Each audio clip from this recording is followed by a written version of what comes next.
Bismillahirrahmanirrahim. Assalamualaikum warahmatullahi wabarakatuh. Alhamdulillah. Nahmaduhu wa nasta'inuhu wa nastaghfiruh. Wa na'udzu billahi min syururi anfusina wa min sayyiati a'malina. May yahdihillahu fala mudilla lahu wa man yudlil fala hadiya lahu. وأشهد أن لا إله إلا الله وحده لا شريك له وأشهد أن سيدنا محمدا عبده ورسوله اللهم صل وسلم على حبيبنا سيدنا محمد وعلى آله وأصحابه والتابعين لهم بإحسان إلى يوم الدين اللهم يا ربنا ألف بين قلوبنا واجعلنا يا ربنا من المتحابين فيك ومن المتزاورين فيك ومن المتجالسين فيك ومن المتبادلين فيك ادفع يا ربنا عنا البلاء والوباء والزنا والزلازل والمحن ما ظهر منها وما بطن احشرنا يا ربنا يوم القيامة مع زمرة حبيبك سيدنا محمد وتحت لوائه ارزقنا يا ربنا التوبة قبل الموت والشهادة عند الموت والجنة بعد الموت. أما بعد, yang sangat kami cintai, kami muliakan ayahanda kami, ibunda kami, saudara-saudari, para perindu-perindu ridha Allah, pecinta-pecinta baginda Nabi Muhammad sallallahu alaihi wasallam. Mari kita renungi sejenak tentang kehadiran kita di tempat ini. Yang menghadirkan kita ke tempat ini adalah Allah. Yang memberikan kemauan kepada kita adalah Allah. Yang memberikan kemudahan kita adalah Allah. Artinya ini semua adalah nikmat besar dari Allah Subhanahu wa taala yang harus kita syukuri. Nikmat kemudahan yang Allah berikan kepada seorang hamba di dalam kebaikan. Ada satu hikmah yang pernah kami hadirkan, tanda hamba yang dicintai oleh Allah adalah hamba yang begitu mudah melakukan kebaikan, biarpun kadang kebaikan itu tidak direncanakan. Tapi begitu sebaliknya seorang hamba yang tidak dicintai oleh Allah begitu mudahnya melakukan kemaksiatan, biarpun kadang itu tidak direncanakan. Anda sudah berkumpul di tempat mulia. Apakah Anda merencanakan atau tidak? Kenyataannya Anda berada di tempat mulia saat ini. Semoga panjang umur semuanya. Kalau tiba-tiba Allah mematikan kita saat ini, kita mati dalam keadaan mulia. Maka ayo mohon kepada Allah, semoga seperti Allah telah mempertemukan jasad kita, Allah mempertemukan hati kita dalam cinta karena Allah. Dan mari memohon, semoga seperti Allah mengumpulkan kita saat ini, Allah kelak mempertemukan kita di padang mahsyar bersama baginda Nabi, di bawah bendera Rasulullah sallallahu alaihi wasallam. Dan seperti Allah telah mengumpulkan kita saat ini, semoga Allah mengumpulkan kita kelak di surga bersama Rasulullah sallallahu alaihi wasallam. Sebelum masuk kepada topik yang diangkat pada kesempatan ini, ada dua pesan yang sangat penting untuk kami sampaikan, pesan cinta. Yang pertama adalah tujuan membuat majelis taklim bukan hanya sekedar berkumpulnya hamba-hamba Allah saja, akan tapi di sana harus ada tujuan. Dan kita mengerti dan tahu bahwasanya berkumpulnya di majelis taklim itu sendiri sebuah kemuliaan.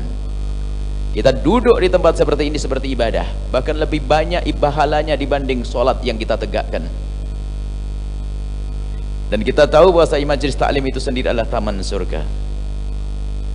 Akan tapi harus ada dua hal yang diperhatikan di majelis taklim. Ada kurikulum ilmu. Berapa tahun kita bergabung dan apa yang sudah kita dapat? Sudah pembenahan wudhu kita, pembenahan akidah kita, terus ada kurikulum. Harus ada. Agar wudhu kita semakin baik. Kurikulum tuh kurikulum fikih ada, kurikulum akhlak ada. Kalau kurikulum fikih jelas, kurikulum fikih selama ini bagaimana wudhu, sholat dan sebagainya. Kurikulum akhlak adalah pembenahan bagaimana urusan kita dengan ibunda kita, ayahanda kita. Jangan sampai sudah menghadiri majelis taklim tapi ternyata sama ibundanya belum tegur sapa. Atau masih berani ngomong kasar. Kemudian kita juga ngurusi urusan dengan pasangan. Jangan sampai menghadiri majelis taklim ternyata berangkatnya pun tidak dapat restu dari suami. Atau pulang ternyata pasang taring sama tolak pinggang. Mana buah daripada majelis taklim? Dengan saudara sudah diperhatikan atau belum? Jangan sampai kita menghadiri majelis taklim berminggu-minggu, berbulan-bulan, bertahun-tahun, akan tapi rebutan waris tak beres-beres. Urusan dengan sesama manusia perlu kurikulum kita ini. Hari ini kita mengurusi urusan dengan orang tua, hari ini bulan berikutnya kepada orang ini terus.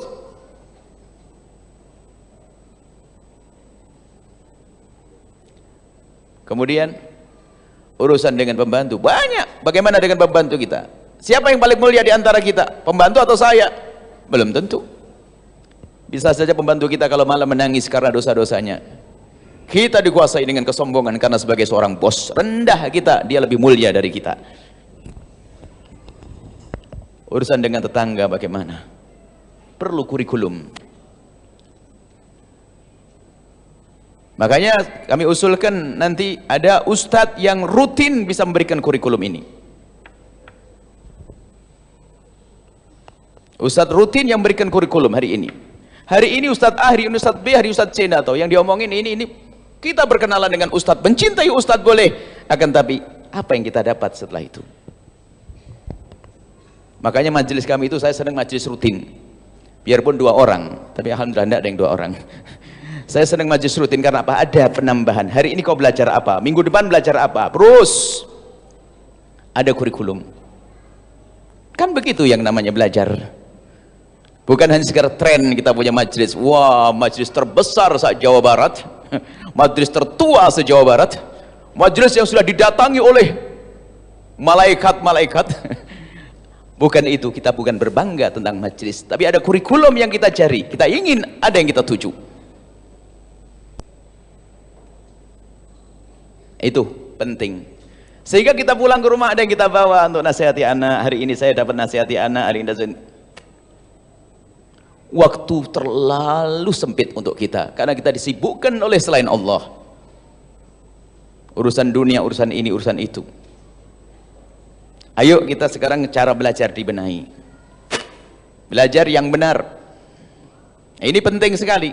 Ini tanda cinta kami. Kami dengar di majelis apa tadi? Dengar tadi sekota apa tadi? Masya Allah, luar biasa. Semoga ini benar-benar ahli surga semuanya. Dan tanda cinta kami maka harus kami sampaikan. Dan kami menemukan ada di beberapa tempat majelis hanya begitu rame, tapi apa yang didapat? Pahala ya, pahala ya, pahala ya. Tapi kan kita bukan saja untuk baik sendiri. Saya harus baik dengan saudara saya kan. Saya harus baik dengan tetangga saya. Saya harus baik dengan suami saya. Saya harus baik dengan pembantu saya. Bahkan ada sebuah majelis, sempat saya tanya kurikulumnya apa? Enggak ada buya yang hadir. Terus apa? Ini majelis solawat. Solawatan dok, solawat hebat, solawat bisa dibaca sendiri. Tapi ilmu harus dari guru. Karena namanya majelis solawat dok, enggak ada ilmunya. Ulama dulu mengumpulkan orang untuk diberi ilmu. Makanya ulama dulu ada nasyid, qasidah, dihadirkan semuanya. Kalau sudah orang datang dikasih ilmu. Dan ilmu itu harus ada berkembang. Makanya ada sebuah majelis solawat besar yang kami datang. Jangan tentang majelis solawat, sebab majelis ceritanya solawat lagi, solawat lagi, solawat lagi. Mana tambahan ilmu? Wong sudah ahli solawat dia. Tinggal ditambah ilmunya. Majelis solawat untuk mengumpulkan orang. Kenapa harus seperti itu? Karena informasi dari dunia iblis lebih gencar yang Anda dengar melalui sinetron, televisi. Televisinya saja pakai kurikulum, bagaimana pengajiannya? Tidak, ini kan aneh. Itu ketinggalan satu sinetron saja kebingungan itu. Bukan inilah, ini ibu ini soleha semuanya. Saya tidak ngomong ibu ini. Bagaimana belajar nggak pakai Qur'an harian? Makanya kami himbau harus ada ustadz tetap. Jangan hanya sekedar misalnya Ustadz Fulan, Ustadz Fulan, Ustadz Fulan, Ustadz Fulan dari Amerika besok, besok dari Jepang, besok dari ini. Kita perlu apa yang datang? Mungkin kita. Kemudian pemantapan akidah. Akidah, jangan sampai akidah diporak-porandakan oleh informasi. Informasi kita ini luar biasa ini. Kadang-kadang kalau bicara tentang informasi kami berharap, ya Allah, seandainya internet kau putus, alangkah indahnya ya Allah. Biarpun YouTube-nya Buya Yahya juga hilang, saya nggak apa-apa. Ini gara-gara dunia informasi ini, media sosial ini, Masya Allah. Baik, selesai ya masalah majelis taklim, harus seperti itu. Maka kami tetap menghimbau, kalau ibu punya majelis yang kecil-kecil di kampung, tapi ternyata ustadznya yang ikhlas, ngajal kitab Safinatun Najah, Aqidatul Awam, tekuni itu karena itu kurikulum. Biarpun kelihatannya nggak sebesar yang selama ini ada datangi, yang hadir 6 orang, lebih konsentrasi dengan 6 orang, tapi kurikulum, pembenahan wudhu'mu, pembenahan akidahmu. Kan ngaji bukan berbangga, ngaji ada yang dituju ridho Allah, ada ilmu yang kita dapat. Di musala ibu itu loh ya, ini kan gabungan kan ada majelis kecil di kampungnya kan, lah itu penekanan. Ada Safinatun Najah kecil, bab wudhu sampai selesai. Ini diselesaikan berapa kali pertemuan? Mungkin 1 tahun sudah selesai. Kemudian berikutnya akidah, akhlak. Makanya kalau kita punya majelis rutin itu 7 itu kurikulum untuk urusan dengan manusia, urusan dengan ibu, suami istri. Kalau ibu pengen bisa mencari, bolehlah. Kalau orang tua, 1 kurikulum 1 pertemuan. Hidup indah dengan berbakti pada orang tua. Kemudian suami istri membangun keindahan rumah tangga. Kemudian silaturahmi adalah hidup indah dengan dalam berbagi waris. Itu ada kurikulum 1, 2, 3, 4, 5. Sehingga ada ilmu yang dikumpulkan. Sehingga dia membuat pembenahan. Selesai. Pesan yang kedua. Tadi zaman media sosial.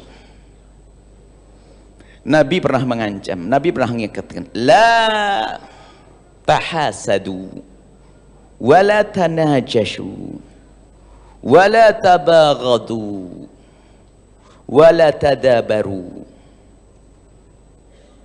wala yabi' ba'dukum ala bai'i ba'din wa kunu ibadallahi ikhwana al-muslimu akhul muslim la yadhlimuhu wa la yahkiruhu wa la yakhdhuluhu at-taqwa hahuna. Hadis panjang. Nabi melarang jangan kau saling menghasut. Hasud ini akan dibahas secara khusus, mukaddimah aja ini, mukaddimah, nanti masalah musibah. Sebab hasud juga musibah besar.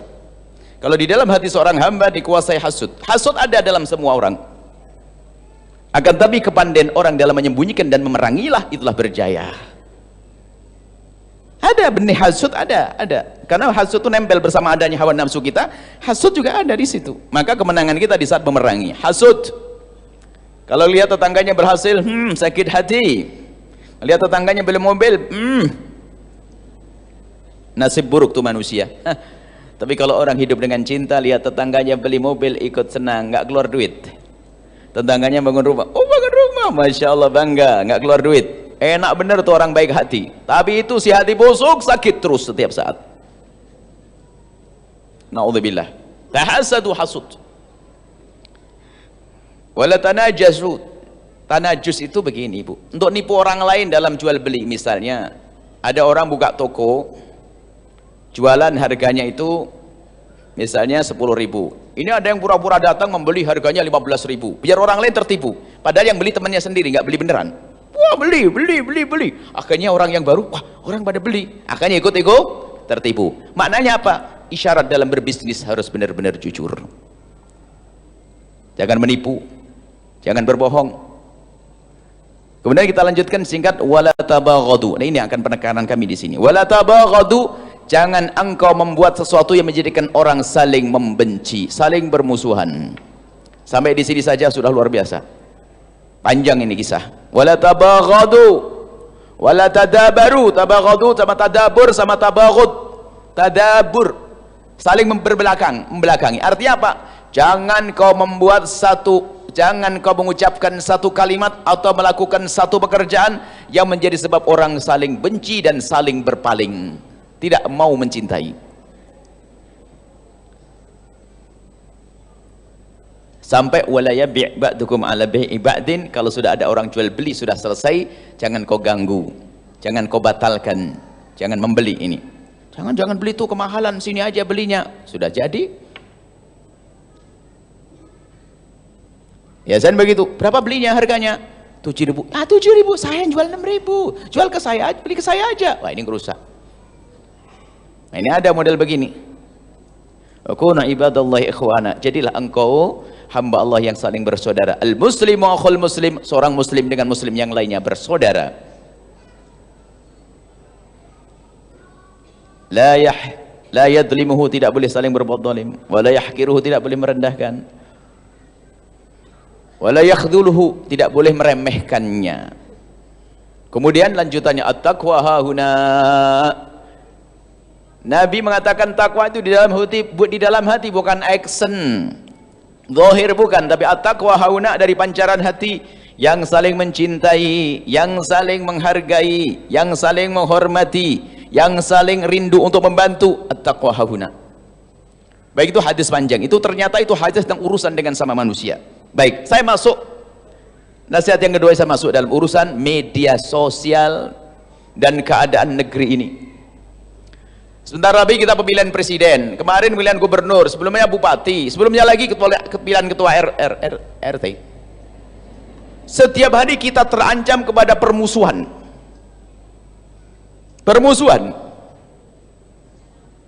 Kita sering kemudian lihat di media sosial, teman-teman caci maki. Ini anak Pak Haji, ini Pak Haji, ini mungkin ustadz, caci maki. Kenapa hidup kita dengan caci maki? Siapa yang ngajari caci maki? Hentikan caci maki. Kalaupun berbeda pilihan, hendaknya kita tetap membangun cinta. Kalau kakek Anda meninggal dunia, yang datang Pak Prabowo atau Pak Jokowi? Tetangga yang datang kan? Lah kok musuhan sama tetangga ini gimana? Ayo. Kalau anak Anda sakit, yang datang siapa? Pak Prabowo atau Pak Jokowi? Tetangga sama saudara. Lah kok musuhan gara-gara Pak Prabowo sama Pak Jokowi? Lah kok Anda musuhan ini bagaimana? Ini Anda ini berakal atau enggak ini? Wah, kejem banget omongan Buya ini. Kita perlu bangun cinta. Beda pilihan, tapi jangan sampai kita bermusuhan. Berjanji mulai hari ini Anda jangan mengucapkan kalimat yang mencaci orang muslim. Dan jangan gunakan jemari Anda mengetik untuk membuat permusuhan. Komentar-komentar sudahlah. Jangan biasakan komentar, sudah diam. Kalau dia orang nggak benar, jelek, doain semoga Allah beri hidayah, ampuni. Selesai. Kita perlu menjaga amal kita, jangan habis kita dengan komentar yang jelek. Kalimat yang Anda ucapkan sekali bisa saja tersebar. Dan ingat, jadilah Anda juru damai. Innamal mu'minuna ikhwatun. Anda itu bersaudara. Lalu menjadilah engkau juru damai. Fa aslihu baina akhwaikum. Kalaupun ada orang bertikai, hendaknya kau jadi juru damai. Ini malah jadi qatat, fatan, pemecah belah. Ada orang menjadi juru fitnah, naudzubillah. Kalau Anda jadi juru damai, maka Allah akan berikan kedamaian di dalam diri Anda, kedamaian di dalam keluarga Anda, kedamaian di dalam masyarakat. Anda damai di dunia dan di akhirat. Tapi hati-hati, jangan sampai Anda menjadi sebab orang bermusuhan, mengadu domba dengan kalimat-kalimat yang Anda tulis. Allah Maha melihat, Allah Maha tahu. Kalau ada seorang suka mengadu domba, akan diadu di dalam rumahnya sendiri. Dia tidak lama akan dihukum di dunia sebelum di akhirat itu mengadu domba itu. Penfitnah, tidak lama dia. Kalau hanya dihukum di dunia mah tidak berat, maka hati-hati mau ngomong masalah musibah. Kalau hanya dihukum di dunia nggak seberapa, tapi yang mengerikan kalau dihukum di akhirat. Naudzubillah, caci maki luar biasa. Coba. Saya tidak bangga kalau ada orang menyanjung saya, tapi ternyata tiba-tiba di belakangnya nyaci orang lain. Enggak. Saya tidak mengajarkan seperti itu, dan saya tidak belajar seperti itu. Pengadu domba. Maka zaman ini sudah zaman begini, maka zaman internet, zaman ini subhanallah, apa saja bisa masuk ke HP Anda. Baik, ayo kita tata hati kita. Jangan sekali-kali mengucapkan kalimat kotor untuk saudara kita yang seagama. La yahqiruhu, tidak merendahkan. Wa la yadlimuhu, tidak akan berbuat zalim. Wala yakhuduhu, tidak boleh merendahkan. Mungkin dia bejat hari ini, tapi sekali lagi dia ahli la ilaha illallah, bisa saja di akhir hayatnya Allah berikan hidayah. Ini untuk menjaga, sebab ilmu ini akan berlaku sampai kapanpun, sebab Anda akan selalu dilanda godaan ini. Habis pemilihan presiden, pilihan apa lagi nanti? Bupati kan, terus setiap 5 tahun ada di, bukan 5 tahun, setiap 2 tahun sekali kayaknya, bupati, gubernur, kuwu dulu. Setiap hari kita harus seperti itu. Maka sekarang ilmu ini bisa dipakai siapa saja dan kapan saja. Jangan biasakan menanamkan kebencian, jangan membenci.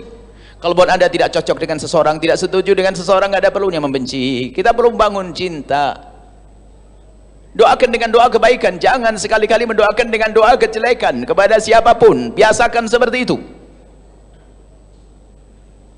Orang yang berbuat jahat kepada Anda, kesempatan bagi Anda untuk mengadu kepada Allah, panjatan doa kemuliaan untuk orang tersebut. Oh, hebat sekali lah, kekasih Allah. Jadi waliullah yang berjalan di atas bumi itu nggak usah tandanya macam-macam. Tandanya itu loh, disakiti malah mendoakan dengan doa baik. Salamatus sudur, hatinya selamat. Ada orang pinjam duit kepada Anda, sudah pinjam hilang lagi, nggak ada kabarnya, dicari nggak, wah, ditelepon malah marah-marah. Tak taunya Anda di malam hari menangis, ya Allah, itu saudariku pinjam duit nggak balik-balik. Ya Allah, tambahlah rezekinya ya Allah. Semoga suaminya tambah cinta ya Allah. Jadikan anaknya soleh-solehah. Bisa nggak gitu? Susah. Ya, terus mau gimana? Mau nyaci maki buka? Sama dong dengan dia nanti. Ini perlu belajar menjaga hati. Kalau Anda sudah bisa belajar seperti itu, yang menyakiti pun kita masih bisa bertahan. Tabah, tidak keluar kalimat kotor dari kita. Masya Allah, ini mulia. Anda pun senang dengan orang seperti itu. Yang masih jomblo, kalau seandainya ada 2 anak gadis cantik-cantik, ayo suruh milih ini. Di hadapanmu 2 pilihan anak gadis cantik-cantik. Wah, rekening yang sama, banyak rekeningnya, duitnya banyak, cantik, Masya Allah. Cuman yang satu, kalau sudah marah itu langsung, demi Allah aku tidak rela sampai hari kiamat, sampai neraka tak tuntut nanti. Itu yang pertama, cantik tapi. Ayo, yang kedua, Masya Allah, didolimi, Masya Allah. Ya Allah, semoga Allah ngampuni dia. Ya Allah, berikan kesadaran ya Allah. Ya Allah, pilih mana? Yang kedua, yang pertama jelek, makanya jangan kayak begitu, marah sedikit saja, demi Allah tak tuntut nanti di akhirat. Model apa ini? Nggak laku kau nanti. Yang jomblo itu, suamimu tambah sedih dengan dirimu. Jadilah orang yang lapang hati, mudah memaafkan. Ini kunci dalam bergaul. Di dunia yang banyak setan itu, setan menjelma dalam bentuk internet, setan menjelma dalam bentuk HP, WhatsApp segala macam. Itu kan setan. Makanya tadi kita ngomong, kalau seandainya Allah tiba-tiba punya takdir, wah, internet hapus semuanya, seluruh dunia. Ajib, enak, nggak ruwet. Zaman dulu lagi, aman. Baik, ini nasihat, tolong hati ya. Jangan sampai permusuhan di antara kita. Ini memang membenahi hati ini, masalah tadi itu pertemuan khusus nanti. Kalau ada pertemuan lagi, itu 1,5 jam itu nanti. Kalau ngaji sekarang 1 jam minta semuanya, ya tidak bisa lah ya. Nanti ada pertemuan lagi 1,5 jam, bagaimana menjaga hati kita agar kita tidak bermusuhan dengan saudara. Mau dikasih itu enggak sekarang? Itu sekarang. Nah ya sudah, dikit aja saya tambah. Nanti masalah musibah akhir gampang. Musibah itu enteng, musibah dunia enteng.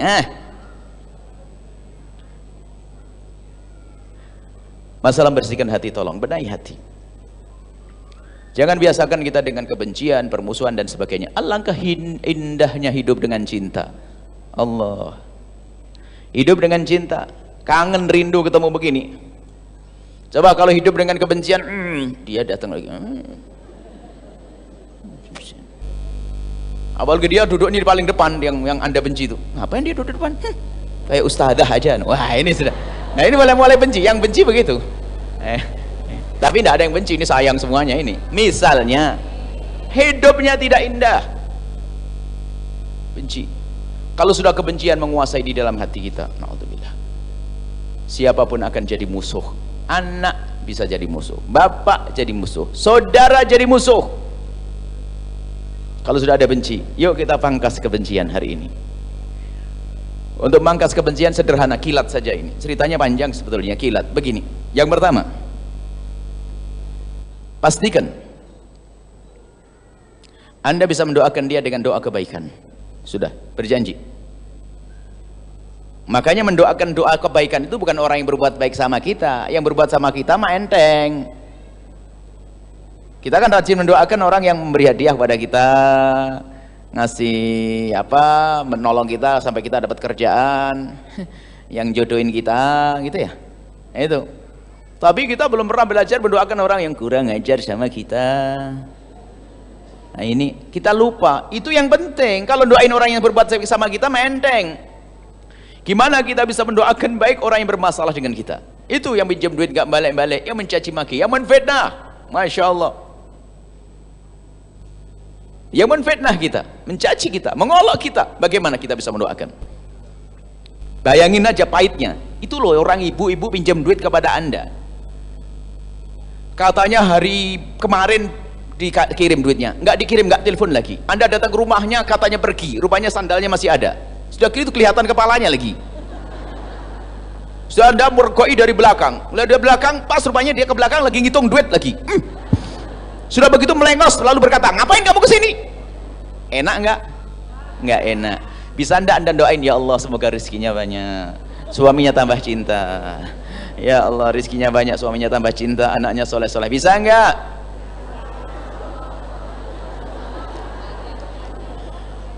Yang ngomong bisa itu banyak bohongnya itu. Ayo, mana yang bohong tadi? Ini perlu operasi berat, Bu. Ada yang hamil tua lalu berkata, Pak dokter saya mau disesar gak usah pakai bius. Ada enggak? Ya tadi yang ngomong tadi langsung bisa tadi itu. Oh ini operasi dalam kok main iya aja itu. Kita perlu belajar benar sekarang.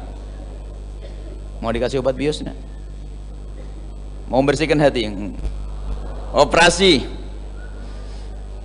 Berdoain orang kurang ajar sama saya. Gimana Bu ya? Nggak kebayang Bu ya. Dia jahat banget. Keterlaluan. Masya Allah. Baik. Sederhana. Ada Ibu. Sederhana. Resepnya dari Nabi loh ya.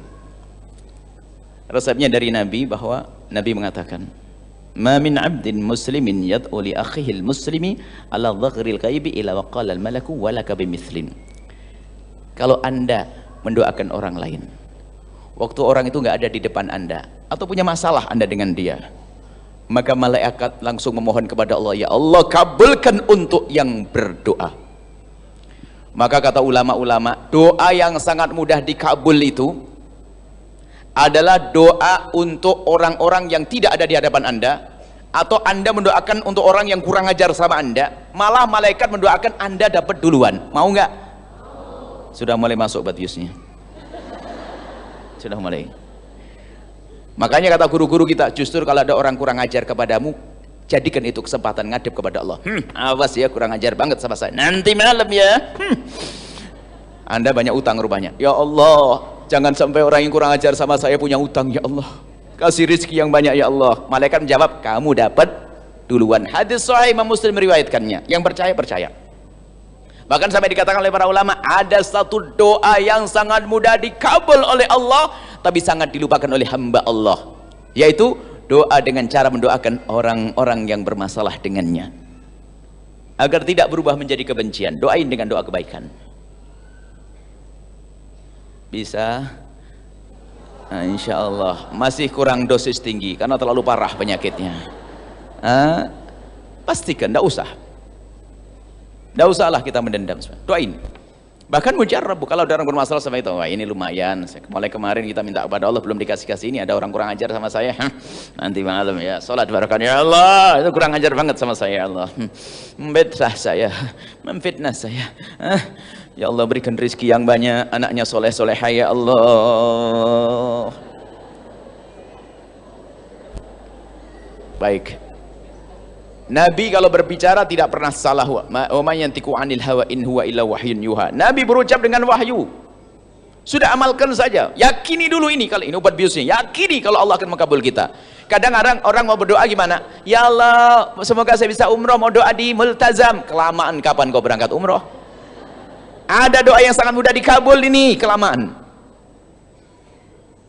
Ini indah, luar biasa. Buahnya adalah cinta. Buahnya adalah hilangnya benci. Buahnya apa? Hilangnya dengki. Anda punya toko kecil yang belanja mie 2, beras 2 kilo, 3 kilo. Tetangga Anda tokonya gede yang belanja puluhan juta setiap hari, ratusan juta. Ini kalau tidak pakai obat bius nggak bisa doain begini. Ya Allah, semoga tetanggaku semakin kaya, kaya ahli surga. Wong tokonya sendiri kecil. Tapi kalau sudah pakai obat bius, mudah. Ya Allah, tetanggaku kaya banget ya Allah. Yang belanja sehari banyak sampai puluhan ratusan juta.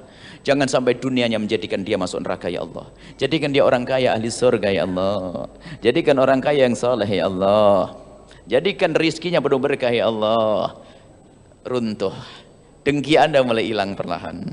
Benci Anda mulai hilang perlahan. Lagi-lagi malaikat semua mengatakan, kamu juga akan mendapatkan rizki seperti itu. Makanya kenapa kok toko saya kecil banget? Tidak pernah doa begitu. Makanya nyungsep terus. Doa ini dan membersihkan ini. Kalaupun seandainya Allah tidak memberikan berhasilan dunia, tapi kita sudah berhasil di akhirat. Karena hati kita bersih. Yang datang kepada Allah biqalbin salim, hatinya bersih, nggak punya dendam, nggak punya dengki. Masya Allah, indah. Ketemu ini senang.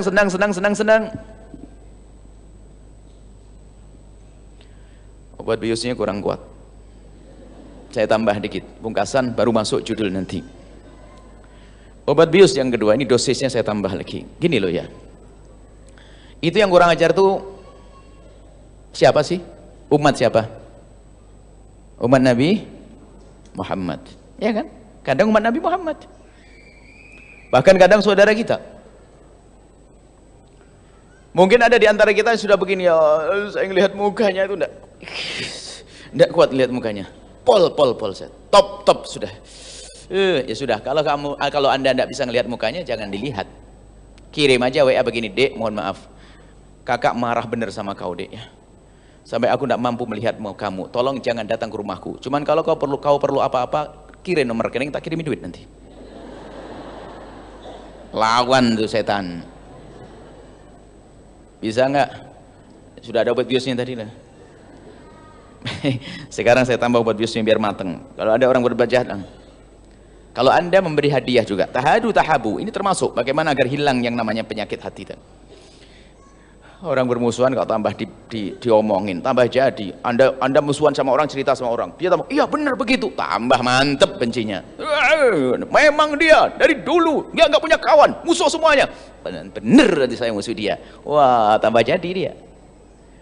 Tapi kalau Anda panjatkan doa beres. Kemudian obat bius yang terakhir sebelum masuk judul. Nanti ada kisah ibu. Anda akan mengalami semuanya di padang mahsyar para bapak. Padang mahsyar itu dahsyat. Di padang mahsyar yang dikatakan matahari hanya 1 mil itu adalah kayak mata celak. Anggap saja sejengkal di atas kepala kita.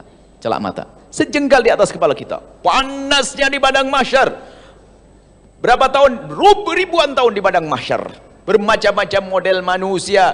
Ada yang keringatnya itu ngerembes sampai 70 tahun ke dalam kalau dikatakan. Jadi ke dalamnya tembusnya ke dalam itu keringatnya. Ada yang keringatnya naik ke atas sampai lututnya, ada yang keringatnya sampai perutnya, ada yang berenang di atas keringat, di darah yang macam-macam pokoknya. Orang datang dengan amalnya. Panas. Begitu dahsyatnya keadaan di padang mahsyar sampai orang di padang mahsyar itu ngerti. Ada surga, ada neraka, ada padang mahsyar. Lalu yang di padang mahsyar begitu capeknya di padang mahsyar ada sampai yang ngomong begini, ya Allah, aku capek di padang mahsyar. Keluarkan saya dari padang mahsyar ini ya Allah, biarpun harus ke neraka. Nggak ngerti di neraka aku lebih pedih lagi. Begitu dahsyatnya padang mahsyar. Nggak ada warung, nggak ada ini, haus terus.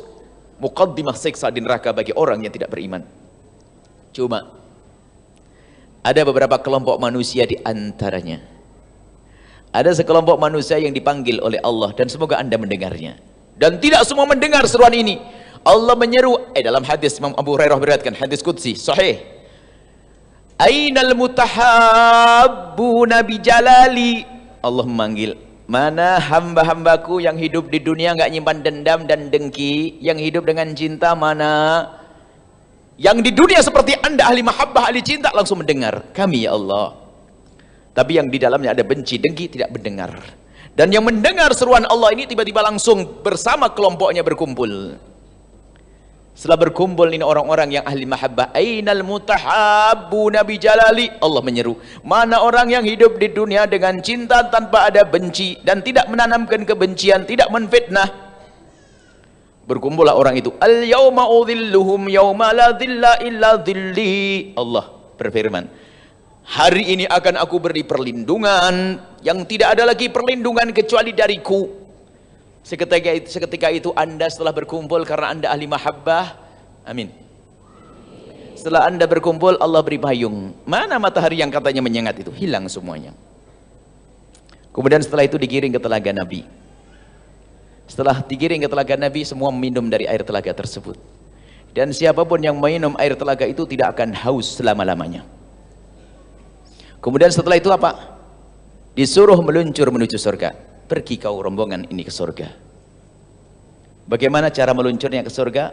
Yang padang mahsyar bagi pendosa-pendosa butuh waktu puluhan ribu tahun, tapi bagi orang yang hidupnya dengan cinta saling memaafkan itu, melewati padang mahsyar digambarkan oleh Nabi, ma bainadh dhuhri wal asri, seperti antara waktu duhur dengan asar, meluncur seperti kilat, langsung menuju surga. Itu adalah anda, amin. Kemudian kami merenung, kalau sudah begitu kisahnya, masa saya akan menuntut kalau orang berbuat salah? Jangan-jangan saya ditinggal. Ya Allah, itu kurang ajar sama saya. Yang lain rombongannya masuk surga, saya masih ngurusi urusan saya. Ini telah menyakiti saya, itu mengambil duit saya ketinggalan rombongan ahli surga. Maka mulai detik itu saya sampaikan dengan diri saya sendiri, kalau ada orang buat masalah denganmu, maafkan. Sampai hari ini saya maafkan. Yang nyakiti saya, nyaci maki saya, ngolok saya maafkan, biar saya tidak ketinggalan di rombongan di padang mahsyar. Mau ketinggalan, Bu? Itu mau dimaafkan dia? Mohon maaf. Menuntut di dunia itu sah. Maksudnya begini, kalau dia mengambil hak kita, ada urusan dengan mahkamah, kita menuntut sah, tapi jangan sampai benci. Kalau ternyata gagal kita mengambil hak kita doakan semoga Allah mengampuni dia. Doain semoga Allah memberikan kesadaran. Menuntut ya hak kita, mengambil hak kita, tapi tidak boleh dengan kebencian. Nah, sudah begitu sudahlah, tidak usah nyimpan dendam nanti, capek. Apalagi saat berkata sampai tak tuntut nanti di akhirat, ketinggalan. Mau nuntut di akhirat, ketinggalan rombongan kemuliaan. Ini tambahan obat Yus, tinggal sisa impusnya ini. Sudah mulai reda ya? Mulai, maafin dia, maafin, yakin. Mantan suami maafin, mantan istri maafin. Kadang-kadang bermusuhan sama mantan suami yang hancurkan anak, ya enggak? Ini yang begitu, jadi macam-macam ya. Yang tetangga maafin, selesai ya. Apalagi sama-sama satu majlis. Masa satu majlis lirik-lirian? Gelang pakai, majlis saya pakai gelang gede-gede, tasnya ganti-ganti. Ini hadir majlis kok lirik-lirikan, ini model apa itu? Ini mah ahli surga, amin. Kemudian beginilah, anggap saja gini loh. Kalau marahnya anda kepada seseorang, bungkas gini. Kalau doa gini aja lah. Kalau anda doa susah-susah, Allah kurang ajar banget saya ngelihat mukanya nek. Ya Allah, doanya gini ya. Doanya guyon tapi beneran ya. Ya Allah, saya dengan dia itu sudah tidak kuat ya Allah. Ngelihat mukanya nggak kuat. Tapi saya mohon ya Allah, masukkan dia ke surga ya Allah. Cuman surgamu kan luas. Saya di atas, dia di bawah ya Allah. Ayo. Saya tidak ngelihat dia. Kalau masih nggak bisa berarti anda bukan ahli surga. Wong Nabi Muhammad setiap hari nangisi umatnya agar masuk surga, lalu anda doain masuk neraka. Ini model apa anda ini? Gitu loh. Sudah selesai ya obat biusnya? Kalau masih belum mempan ini, sudah berarti anda kronis. Selesai ya? Ayo doain. Kalau anda tidak cocok dengan seseorang, doain dengan doa jangan ngetik nih. Ini adalah muqaddimah keindahan insyaallah. Jangan sampai kita punya permusuhan. Kalau hidup saling mencintai indah. Hari ini pun kita menyelesaikan urusan waris nggak beres-beres, urusan ini ya. Naudzubillah, neraka dicari. Kadang-kadang yang paling jahat itu yang paling senang ibadah. Wah, yang paling rebut waris sedang umrah. Lah ini masuk neraka lewat Mekah itu namanya. Wah, rajin ngadain kemuliaan tapi urusan dengan saudaranya nggak beres. Itu ditipu sama setan. Selesai. Sekarang masuk bab musibah. Ada satu hadis Nabi SAW, singkat, karena kalau musibah dunia mah enteng. Kalau anda tidak pengen diuji oleh Allah, masuk surga. Di surga nggak ada lagi ujian. Mau masuk surga? Mati dulu. Nggak bisa kalau mati dulu. Mau mati sekarang? Belum, panjang umur, sehat. Berapa? 100 tahun? Kurang? 110? Oh, ini beneran loh nawarinya ini. Mau 100? Baik. Kita akan mati semuanya. Baik, di dunia ini tempatnya musibah, tempatnya ujian. Cuman cara pandang kita terhadap ujian. Ada satu hadis Nabi ini, ajaban. Nabi bersabda, mengherankan, li amril mu'mini, urusannya orang beriman. Orang beriman tuh urusannya mengherankan. Inna amrahu kullahu khair. Sesungguhnya urusan orang beriman itu semuanya baik, gak ada jeleknya. In asabathu sarra, kalau mendapatkan karunia nikmat syakar, dia bersyukur, dapat apa? Pahala. Ya enggak? Wa in asabathu dharra, kalau dapat musibah, sabar, dia sabar, dapat pahala. Wala yakunu dzalika li ahadin illa limu'minin. Gak ada yang demikian itu kecuali untuk orang yang beriman. Maknanya begini, tidak ada musibah yang Allah timpakan kepada seorang yang beriman kecuali karena 3 hal. Anda fahami makna ini. Yang pertama, karena Allah ingin menghapus dosa. Masya Allah, Allah tuh sayang. Allah melihat hambaku, aku sayang dengan hambaku yang satu ini. Maka dalam hadis lain disebutkan, Innallaha idza habba 'abdan ibtalah. Kalau Allah mencintai seorang hamba, diuji karena mau diangkat derajatnya, mau dibersihkan dosanya. Masalah membersihkan dosa itu gini, dosa itu ngeri ya, jangan ngentengin dosa. Tidak apa-apa masuk neraka sebentar, jangan ngomong sebentar, semenit enggak, sedetik enggak. Jangan sombong dan neraka. Percikan api neraka itu kalau jatuh ke bumi akan hangus ini bumi. Jangan sombong dan neraka. Yang sombong neraka sini, saya kasih duit 500.000, saya pinjam punggungnya, tak kasih setrika 2 menit. Mau? 1 juta? 1,5 juta? Pak Haji Komar bayar 5 juta? Mau? 2 menit nyas mau. Kau mau main-main neraka? Neraka itu pedih, belum lagi siksa di dalam barzah, seram. Takutlah kepada Allah, banyaklah istighfar, minta ampun kepada Allah. Sebesar apapun dosamu, kalau Allah sudah mengampuni, tidak akan tampak lagi dosa di alam barzah, tidak lagi tampak di padang mahsyar, tidak akan lagi tampak di akhirat. Allah sayang, maka Allah membuka pintu, namanya pintu tobat. Dan kita semua bersalah. Siapa yang nggak bersalah? Ayo, semua dari kita bersalah. Kita bersalah, punya kesalahan, tapi Allah Maha Kasih. Dengan kesalahan kita pun ada pintu namanya tobat. Dan kalau sudah orang tobat serius, makomnya tinggi, makom mahbubiyah, dicintai Allah. Innallaha yuhibbut tawwabin. Allah cinta kepada orang yang bertobat. Ayo bergegas tobat. Nah, ini ada hamba ditunggu sama Allah, suruh tobat, enggak tobat-tobat. Istighfar enggak, tapi Allah sayang. Sayang, ini hambaku, aku cinta kepada dia, pangkatnya harus tinggi dia. Cuman kalau dia jarang tobat, oleh Allah dikasih musibah, jeder. Kamu enggak mau istighfar sih?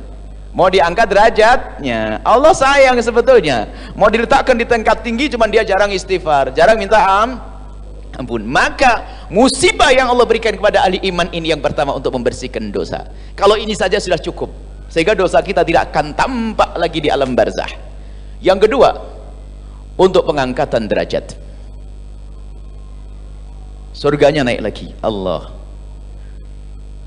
semoga Allah mengangkat derajat kita tanpa dengan musibah, dengan amal yang baik. Musibah kalau ditimpakan harus kita yakini akan diangkat derajat.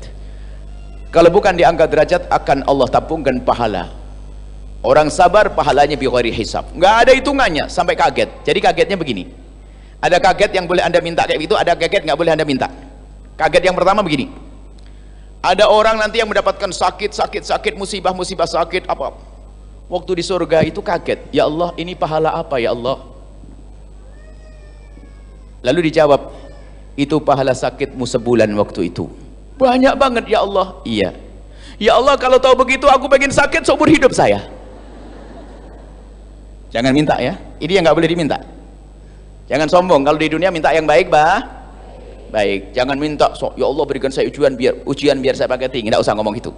Kalau ngomong yang baik. Nabi Yusuf aja waktu as-sijnu ahabbu ilayya, waktu ngomong penjara lebih aku senangi ya Allah, akhirnya masuk penjara. Coba ngomong yang lain kan diberi yang lain. Makanya kalau anda itu doa itu jangan ngawur. Misalnya duitnya banyak, nggak punya anak, ya Allah duit banyak, daripada duit banyak nggak punya anak, mending nggak punya duit lalu punya anak. Dikasih anak bener, duitnya nggak ada, nyesel nanti. Kadang-kadang kita doa sama Allah setengah marah. Kalau doa kepada Allah jangan pakai marah ya. Misalnya dikasih duit belum dikasih anak, tinggal doa begini, ya Allah engkau maha kuasa telah memberikan, engkau maha kuasa seperti engkau kuasa memberiku rezeki, sungguh engkau maha kuasa memberi anak. Itu jangan marah-marah kalau minta kepada Allah. Ya Allah saya lama dan nikah sudah, yang penting sama laki-laki jelek juga nggak apa-apa, dikasih beneran nanti. Minta yang baik. Baik, tadi kisah di sorga nggak boleh ditiru, minta di dunia nggak boleh. Ya Allah timpakan ke saya musibah, jangan. Minta jauhkan dari musibah. Bukankah Allah mengajarkan doa Rabbana atina fid dunya hasanah, di dunia baik. Ada lagi, anda boleh niru ini. Nanti ada orang di sorga kaget, ya Allah ini pahala apa? Ini pahala infakmu uang receh waktu itu di majlis. Ya Allah banyak banget. Iya. Ya Allah kalau tahu begini hartaku akan aku infakkan semuanya. Ini boleh ditiru sekarang. Yang tadi nggak boleh. Ayo. Ini boleh. Karena betul nyesel. Orang yang berinfak itu nyeselnya bukan nyesel sakit. Ya Allah kenapa kok nyesel begitu aku membantunya. Itu nyesel. Kenapa aku tinggal di dunia? Kenapa tidak aku bawa ke akhirat? Akan ada penyesalan. Tapi penyesalan bukan penyesalan orang di neraka. Tidak. Kenapa aku hanya memberikan 1 juta? Kenapa hanya aku memberikan 5 juta? Nanti kisah di akhirat. Baik, kembali ke musibah. Jadi musibah yang Allah timpakan kepada seorang hamba itu untuk mengangkat derajat, atau untuk beri pahala, atau pengampunan dosa. Maka baik-baik. Maka kata Rasulullah kepada Sayyidat Aisyah, ajruki ala qadri nasabiki, pahalamu sesuai dengan susahmu. Bukan berarti nanti ibu pulang dari majlis, berangkat ke majlis naik jalan kaki, nggak usah begitu, biasa saja. Tapi di saat ada ujian di dalam perjalanan anda, langsung nyantai, nggak usah gimana ketinggalan pengajian ini ribut sama suami, bannya bocor mau gimana, mau tiup sendiri itu. Ya tenang saja, ban bocor gini, langsung sadar, tetap sama suami cubit-cubitan, bang Allah yang membuat kembos, tapi insya Allah pahala tetap ngalir. Itu apalagi capek keringetan suami, sambungkan, kasih tahu sama suami, kata Rasulullah kepada Siti Aisyah, semakin kau capek semakin dapat pahala gede ya neng, nanti tak gendong sekalian kau, gitu pasti. Jadi capek itu dapat pahala. Jadi yakini begitu, semakin susit perjalanan, gak usah ngedumel, macet, memang bisa langsung kebuka gara-gara ada marah-marah, macet. Allah pengajian kok capek banget nih, Allah macet lagi, ada gangguan lagi, capek, tapi ya Allah ajruki ala qadri nasabiki, pahalamu sesuai dengan susahmu. Artinya kesusahan yang Allah berikan kepada manusia ini adalah untuk pengangkatan derajat, untuk menambah pahala. Nah ini perlu yang ditata hati untuk sabar. Kalau kita yakin kepada Allah, di dunia itu sebentar sekali, sangat singkat. Alhamdulillah, puji syukur kepada Allah, kita berjuang itu dalam waktu yang pendek untuk menggapai keindahan yang tidak berbatas. Umat terdahulu berjuang 950 tahun, Bu. Lihat itu saja ketemu dia lagi ini 950 tahun umatnya Nabi Nuh. Kita berjuang tidak lama. Umat Nabi Muhammad 63 ke atas 100 deh, 120. Tapi untuk apa?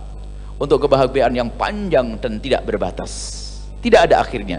Ini kalau kita tertimpa musibah. Musibah itu macam-macam. Sampai kata Nabi, jika ada duri yang menyangkut di kakimu, itu ada hitungannya di hadapan Allah. Akan tapi harus dengan kesabaran. Kalau ada duri ya sudah langsung dicopot saja, selesai. Masya Allah, nggak usah siapa naruh duri di sini, capek, lega, lapang hati, mudah memaafkan, indah. Baik, kemudian lihat masalah musibah. Jadi begitu, musibah itu akan mengangkat derajat orang beriman. Tapi bagi orang yang tidak punya iman, musibah yang Allah timpakan itu adalah muqaddimah hukuman di akhirat nanti. Bukan pengangkatan derajat, bukan pengampunan dosa karena dia tidak punya iman. Maka kata Nabi tadi, bagi ahli iman itu baik-baik saja. Ketimbang musibah di dunia, ternyata diganti oleh Allah kebaikan di akhirat. Maka dari itulah ini, kalau Anda memandang musibah kepada orang lain, beda pandangan di saat kita memandang musibah untuk kita. Karena ada 3 kemungkinan tadi. Tolonglah kalau ada orang lain ketimpa musibah, jangan bilang, wah ini karena banyak dosa kamu. Nah, jangan gitu. Wah Palu banyak dosa, Jogja banyak dosa. Anda merendahkan. Sakit dibegitukan orang. Akan tapi hibur hatinya. Wahai saudaraku di Palu, tidak ada musibah yang menimpamu kecuali karena Allah akan mengangkat derajatmu. Yang telah meninggal gimana? Bisa saja dia dikencet bumi, kemudian kena air, ketabrak ini, merasakan sakit. Bersama itu juga akan diampuni, dihabiskan dosanya. Hibur begitu. Jangan bilang, wah karena banyak dosa, maksiat semuanya. Ketahuilah, kalau orang Palu digoncang oleh gempa gara-gara maksiat, Bandung pun harus kena gempa. Karena di Bandung ada maksiat. Ada enggak? Ada. Bilang nggak ada maksiat, ayo. Ada. Maka sampaikan ke mereka, Allah ingin mengangkat derajatmu. Tapi kalau menemukan musibah pada kita, bolehlah kita berkata, karena dosa-dosamu, matamu, internetmu, macam-macam. Sekarang ketimpa musibah ngamuk. Ya Allah, kena musibah lagi. Dosa apa yang aku lakukan sampai kena musibah begini? Dosa apa yang aku lakukan? Banyak dosa nggak sadar lagi. Putus asa, namanya bunuh di neraka. Bunuh diri itu ada, kalau memang dia masih ahli iman akan selamat. Tapi kalau bersama bunuh dirinya, hilang imannya, di neraka selama-lamanya. Dia hanya karena capek urusan langsung bunuh diri. Ini ahli iman model apa itu? Na'udzubillah. Ahli iman nggak bisa seperti itu. Dia tahu Allah, kenal Allah. Tidak ada musibah, ujian yang ditimpakan kepadanya kecuali karena Allah ingin mengampuni dosanya atau mengangkat derajatnya, atau Allah akan menimbunkan pahala yang besar nanti di akhirat. Jadi jalan hidup, kalau Anda mengalami hidup yang melelahkan, ingat Siti Aisyah waktu ngadu ke Rasulullah, dijawab, pahalamu sesuai dengan jerih payahmu. Semakin capek, semakin besar pahalamu. Semakin capek, semakin besar pahalamu. Tapi capek jangan dicari. Artinya jika Allah menghadapkan dirimu dalam kecapean, hadapi dengan Allah, dengan rindu kepada Allah, rindu pahala dari Allah. Baik, inilah mungkin sekelumit ya.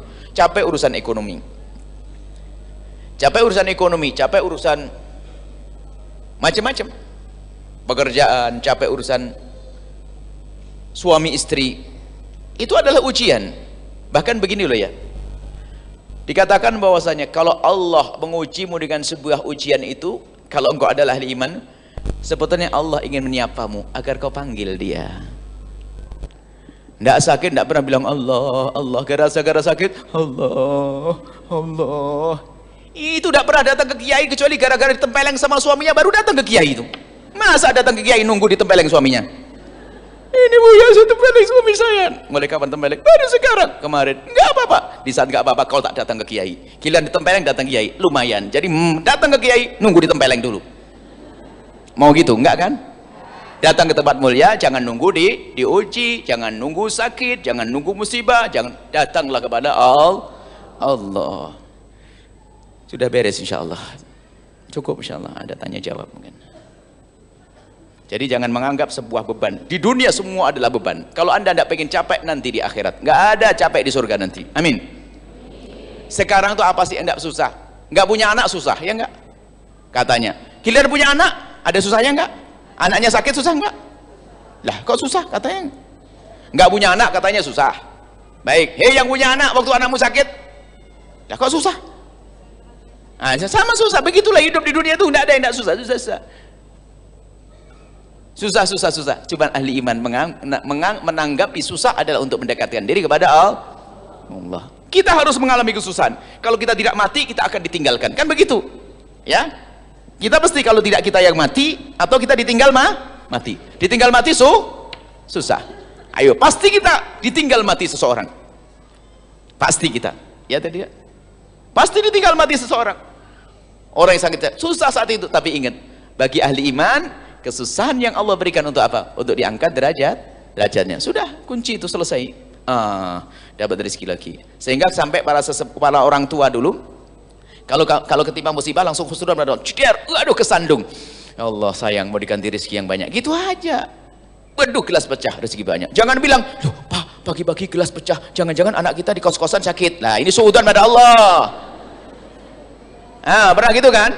Tidak boleh, husnudzon pada Allah. Jeder, gelas pecah.